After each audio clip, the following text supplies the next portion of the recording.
Colorado is the most popular skiing destination in the United States. Every winter, roughly 13 million skiers visit the state's 28 resorts, from the family-friendly slopes in Breckenridge to the challenging terrain at Vail. But there's one resort in the state that is so notorious, so intimidating, that the first sentence on the trail map is a death warning.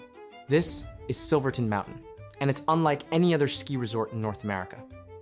Even its logo tells you of the dangers that hide in this place.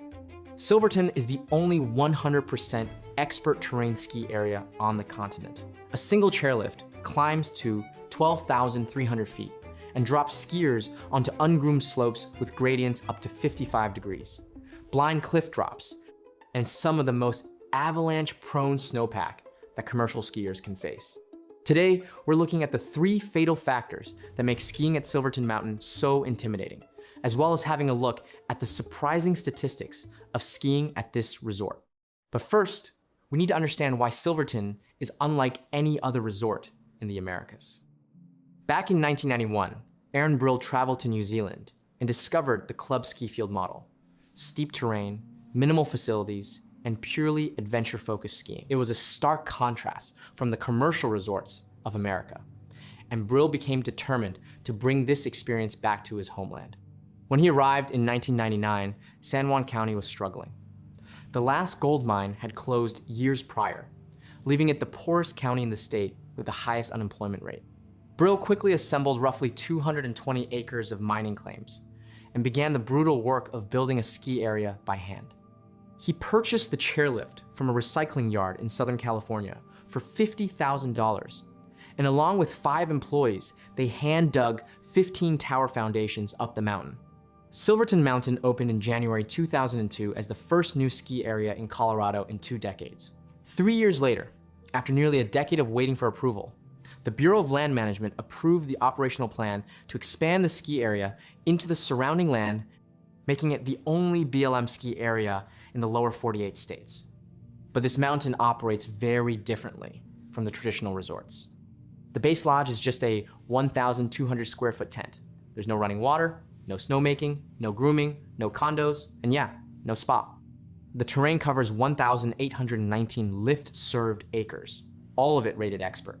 The easiest slope measures 35 degrees, steeper than double black diamonds at most resorts.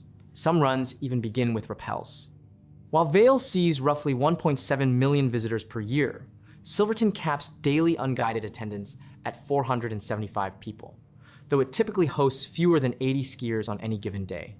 And many parts of the season are even limited to guided-only skiing, similar to a CAT or Healy operation, essentially offering backcountry terrain accessible by chairlift.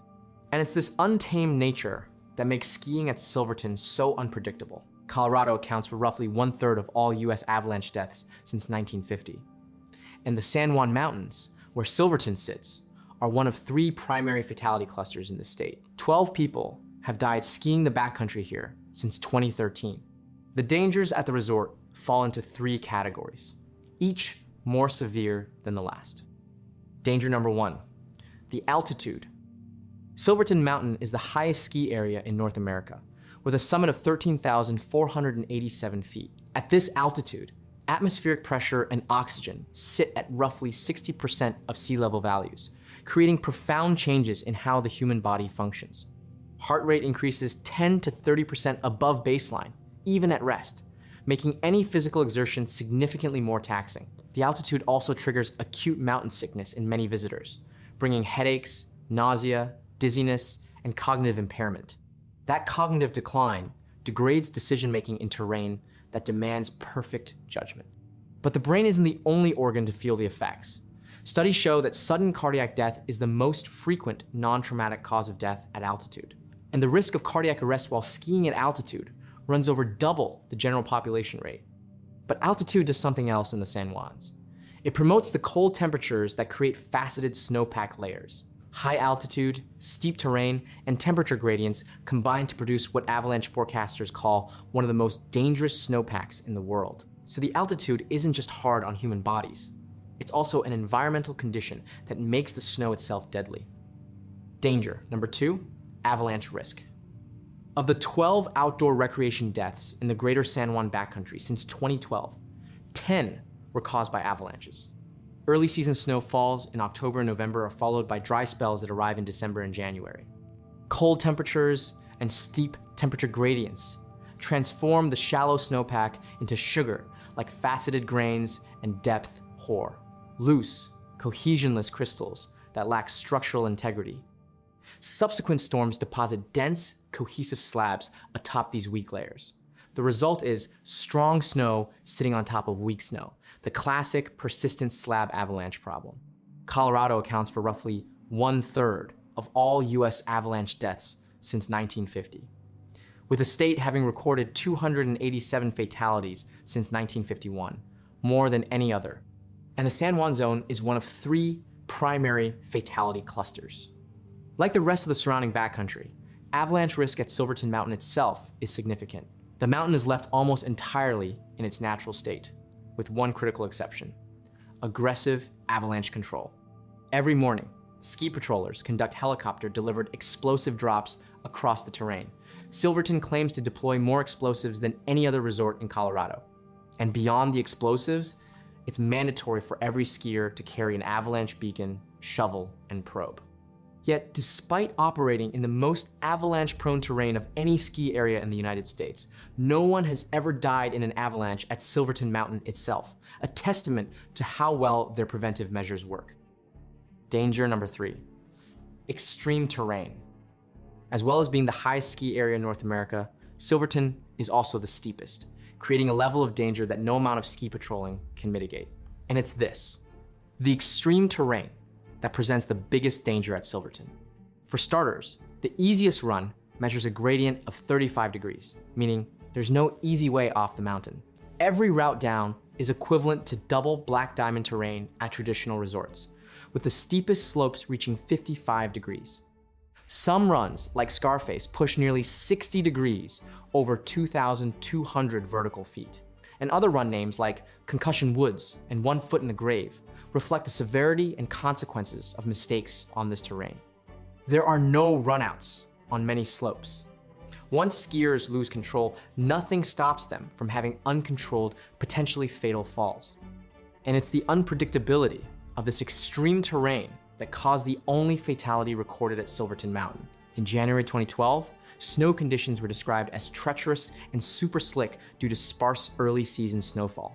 Sydney Elizabeth Owens started down Riff Run, a steep chute on the east face of Boulder Mountain, as part of a guided group. She was 25 years old, a UVA graduate who had moved to Denver in 2009. Friends described her as an expert skier who frequented black diamond runs at Vail and Breckenridge. She was a 3rd person in her group to start down the slope. She lost control almost immediately. With no run out, the slope required skiers to self-arrest, which she was unable or failed to do. She tumbled 1,500 feet down the mountain, slamming into rocks and debris before coming to rest in a field of boulders. Ski Patrol responded immediately and conducted CPR, but she died from blunt trauma. Investigators suspected a possible binding failure. While this remains the only fatality at Silverton Mountain itself, accidents like this aren't uncommon in the unforgiving terrain of the San Juan Mountains. In March 2025, Ronald Smith, a 54-year-old from St. Paul, Minnesota, died after falling head down into a tree well while snowboarding on Kendall Mountain outside Silverton. His son and cousin called 911 and began CPR immediately. He was airlifted to Grand Junction but died the next day. Terrain-related dangers like these account for roughly 17% of deaths in the greater Silverton area. But that figure understates the role terrain plays. The unforgiving slopes, the lack of runouts, the cliff bands and tree wells all amplify every other danger on the mountain. Colorado's ski fatality rate leads the nation at roughly 1 death per million skier visits, nearly double the national average. But here's what's interesting. In its 24 years of operation, Silverton, the most extreme resort in the state, has recorded just 1 death, compared to the state's average of 13 to 17 deaths per season. Its stellar safety record likely comes down to 2 main factors. First, the resort makes no attempt at hiding its dangers. The intimidating logo showing a skier tumbling off a cliff, the death warning on the trail map, Silverton isn't hiding that skiing here comes with serious risk. That transparency only attracts the elite level of skiers ready to take on such a challenge. But the extreme safety protocols play an even larger role. Mandatory guides during peak season, mandatory avalanche beacons, and safety equipment for every skier, aggressive avalanche control, and severe capacity limits. And when you compare Silverton's record to the surrounding backcountry, it's clear how effective these regulations are. 11 people have died in avalanches, terrain falls, and tree wells in the San Juan backcountry since 2013, areas of the same mountain that don't have the strict oversight. Silverton Mountain exists as a paradox. The resort with the most intimidating reputation in the country has one of the safest track records. Silverton Mountain has proven that extreme terrain can be managed safely, so long as deterrents are in place to keep away those who aren't capable of handling its dangers, and the right measures are in place to protect those who are.